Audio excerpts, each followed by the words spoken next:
ৰাইজ ৰাতিপুৱাই আমাৰ দুষ্ট ছাগলী পোৱালিকেইটা খেদি খেদি বাহিৰত উলিয়াই দিলোঁ। মায়ে ক'লে বতৰ ডাৱৰী আজি বহুত ফুৰিবলগীয়া আছে, ওলা। ময়ো ওলালোঁ, ভালেই পালোঁ।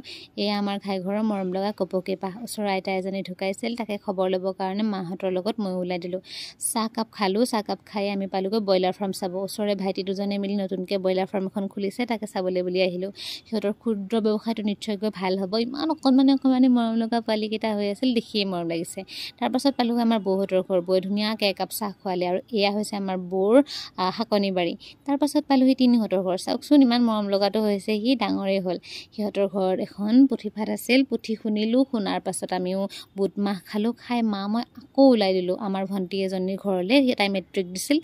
এয়া আমাৰ বিহু 1 মেত আহিব, আমাৰ ঘৰত ভাত খাজো খাই যাব। চাহ খোৱাৰ সময়ত ভিডিঅ' কৰিব থাকিয়েই গ'ল। খোৱাৰ পাছতহে মোৰ এইবিলাক মনত পৰে, খোৱাৰ ধান্দাতে। তাৰপাছত এয়া শাক পাচলি বজাৰ কৰিলোঁ। বজাৰ কৰি ভাবিলোঁ যে আজি দিনটো বিপিজনীক দেখা নাই, ইফাল সিফাল ঘূৰিয়ে ফুৰিছোঁ। কাইলৈ যিহেতু যাম সেয়েহে ভাবিলোঁ তাইক এবাৰ দেখা কৰি আহোঁ। মই যোৱাৰ লগে লগে তাইৰ পঢ়া শুনা এৰি উৎপাত আৰম্ভ হৈ গ'ল। মোক কিবা কিবি ক'ব ধৰিছে।